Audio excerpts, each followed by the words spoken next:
히브리서 13장 9절입니다.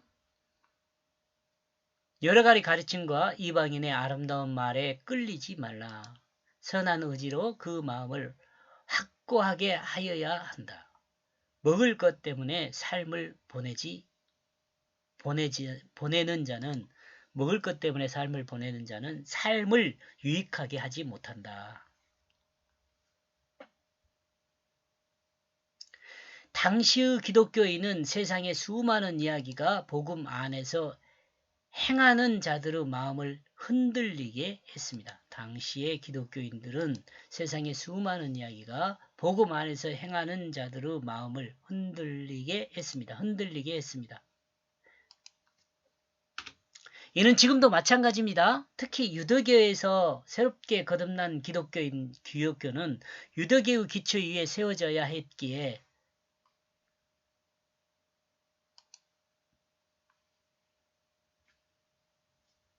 여기 지금도 마찬가지라는 것은 나중에 뒤로 빼겠습니다.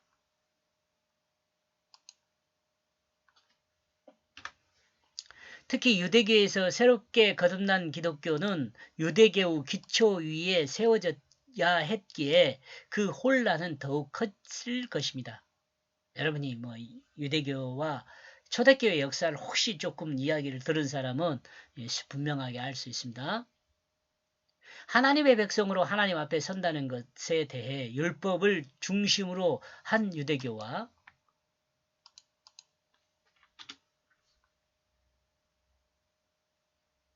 하나님의 은혜를 중심으로 한 기독교가 충돌하게 됩니다. 이 충돌의 이유는 공통점인 믿음으로 보지 않았기 때문이라는 생각입니다.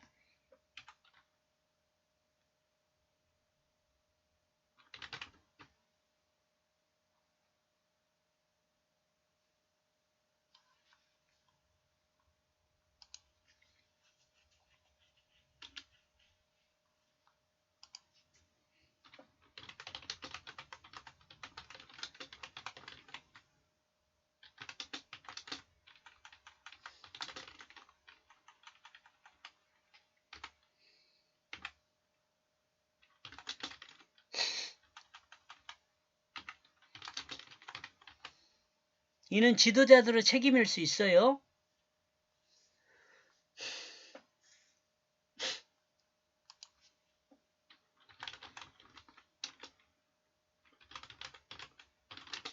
이는 성경을 가르치는 지도자의 책임일 수 있어요.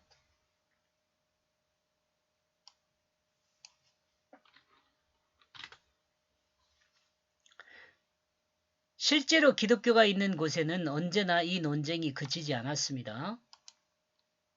초대교회에서 지금도 마찬가지죠. 유대교를 중심으로 한 행위 구원과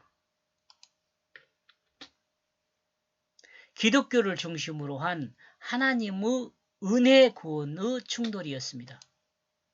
사실 이걸 여러분 행위 구원과 은혜 구원 이거 정확히 알면 똑같은 거예요.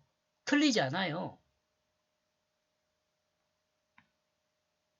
은혜를 말하는 것도 믿음을 말하고요. 행위를 말하는 것도 믿음을 말해요. 이거 공통점을 알면 접근할 수 있어요. 이 논쟁의 중심엔 과연 사람의 의지, 자신의 의지죠. 자신의 의지가 구원에 어떤 영향을 미쳤느냐는 것입니다. 이 논쟁의 중심엔 과연 사람의 자신의 의지가 구원에 어떤 영향을 미쳤는가를 따지는 것이죠.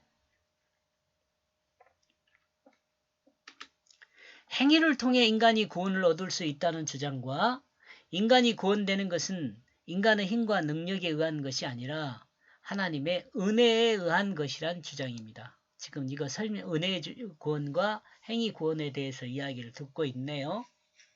이것에 대해서 지금 제가 이제 히브리서가 끝나가잖아요. 아마 그러면 야고보서를 해야 하지 않을까 이런 생각을 하네요. 기초에 든든하게 서지 못한 기독교인들을 향하여 이방인이라 말하는 유대인들에 의해서 그 선한 마음의 중심이 흔들려 확고하게 서지 못하는 데 대해서 히브리서를 통해 히브리서를 통해 하나님은 사람을 꼬이는 아름다운 말에 흔들지 말라고 분명하고 확고하게 자기의 모습을 갖추라는 권면의 말씀입니다.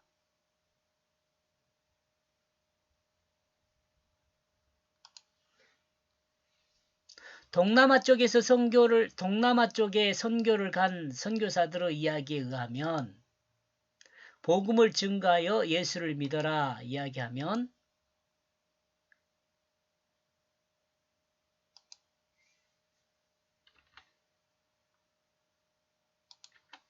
예수를 믿는다고 말한다고 합니다. 말이 좀 이상하죠? 예수 믿으라고 하면 믿는다고 말한다는 거예요. 그리고 그들은 예수를 믿기도 하지만 기존에 믿고 있던 신앙을 버리지 않는다고 합니다. 이 이유는 어떤 신이 자기에게 도움을 줄지 모르기에 신중한 신을 신 중에 한 신으로 신들 중에 신 중에 신이요. 요것이 그 신발 신 아니에요. 신 중에 한 신으로 신들이라고 해야 하나?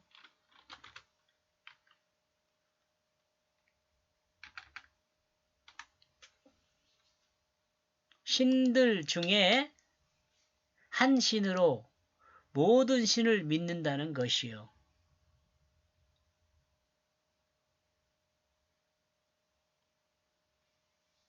어떤 신이 자신한테 도움을 줄지 모른다는 거예요. 그러니까 다 믿는 거죠. 한국 기독교도 이와 같은 신앙이 있습니다. 조상에게 제사하면서 하나님을 섬기는 사람들이 있는 것이 있습니다. 이처럼 본문의 배경이 되는 당시에 기독교인들에게 이방인들이 아름다운 말로 유혹하기를 하나님의 은혜로 구원도 받지만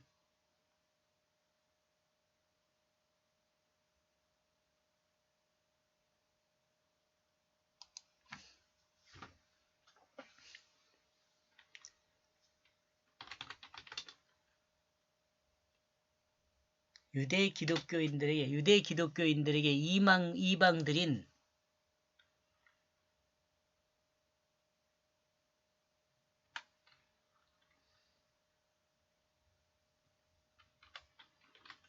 이방인인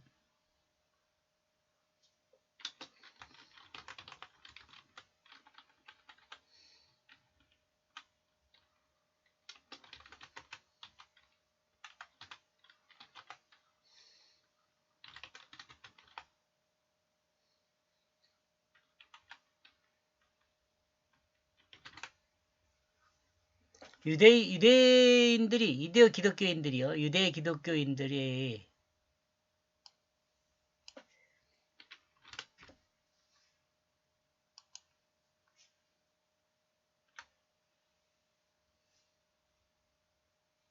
이방인인 기독교인들을 아름다운 말로 유혹하기를 하나님의 은혜로 구원도 받지만 삶의 모습이 율법을 지키면서 행위로도 완전하게 행해야만 구원을 받을 수 있다는 설명이 있었을 수 있습니다. 좋은 것이 좋은 것이라고 말하는 것이죠. 이것은.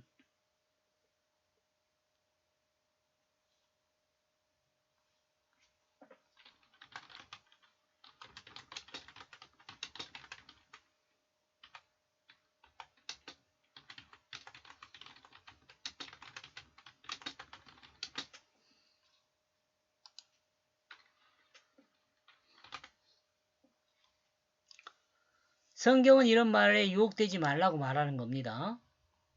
그러나 분명한 것은 하나님의 질서 안에서 우리는 믿음으로 구원을 얻습니다. 믿음. 근데 사실은 믿게 되면요. 율법보다 더 탁월한 삶의 변화가 있어요. 그리고 이 믿음은 우리에게 자의가 아니라 하나님의 은혜로 된 믿음입니다. 이러므로 어떤 사람은 말하기를 믿음이란 하나님의 은혜를 받기 위한 손과 같은 것이라고 했습니다. 저를 가르친 선생님이 그랬어요.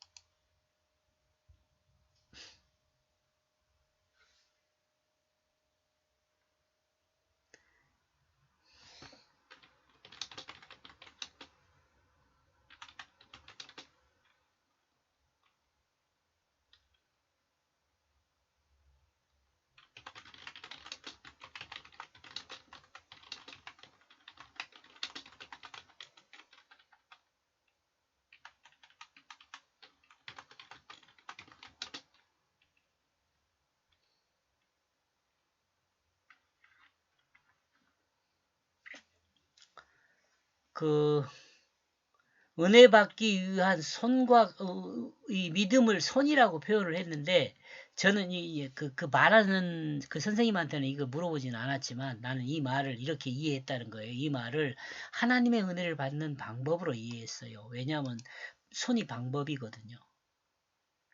또한 머리는 그 책 겸손에서 겸손은 하나님의 은혜를 받는 밭이라 말하기도 했습니다. 밭, 은혜를 받는 밭, 땅, 땅. 이로로 믿음은 곧 겸손한 사람으로 거듭나게 하며 겸손으로 거듭날 수 있는 사람은 하나님의 은혜를 받은 사람이라 생각할 수 있습니다. 이러므로 겸손한 사람은 하나님이 사용하기에 가장 편리한 사람이라 말하고 있습니다. 전도서에 그래요. 잠언에요. 잠언에. 인생의 참 가치는 웰빙 곧 잘 먹고 잘 사는 것이 참된 가치가 있는 것이 아니에요. 세상 사람들은 이렇게 생각해요. 사람이 육체를 가지고 살지만 사람은 육체를 위해 살지 않고 영혼을 위해 살아야 합니다. 이거 중요한 말이에요. 이 웰빙은 육체를 위해 사는 걸 말해요.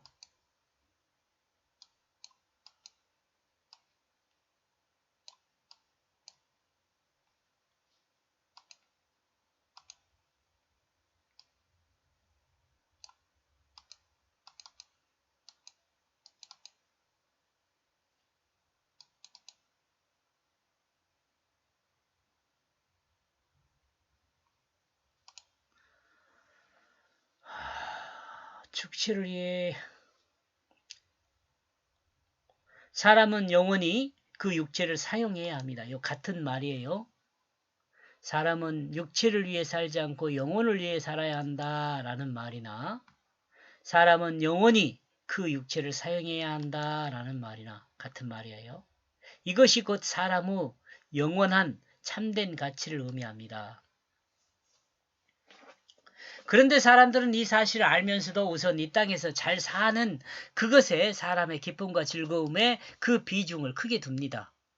사람의 참 기쁘고 즐거움이 그 영혼에 있는데도 말입니다. 앞에서 기질에 대해서 언급함과 같이 죽을 수밖에 없는 상황이 반전되어 생명에 이르게 되고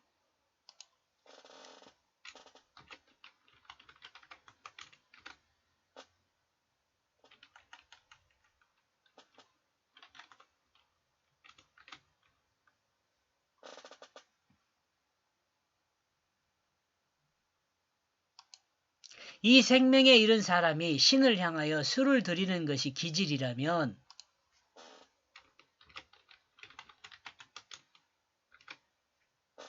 이는 곧 그리스도인을 말한다고 할 수 있죠. 곧 죄로 죽어야 할 사람이 예수 그리스도의 십자가를 통해 반전되고 이제 하나님을 섬길 수 있는 사람이 되었다는 것을 이 행복이란 단어의 명확한 의미와 실제가 일치하는 것입니다.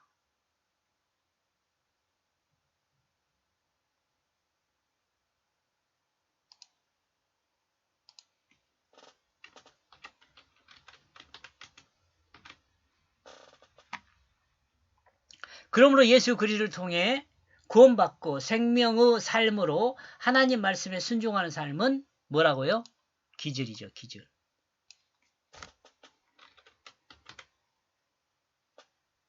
기절한 삶입니다. 여기까지 보겠습니다. 고맙습니다.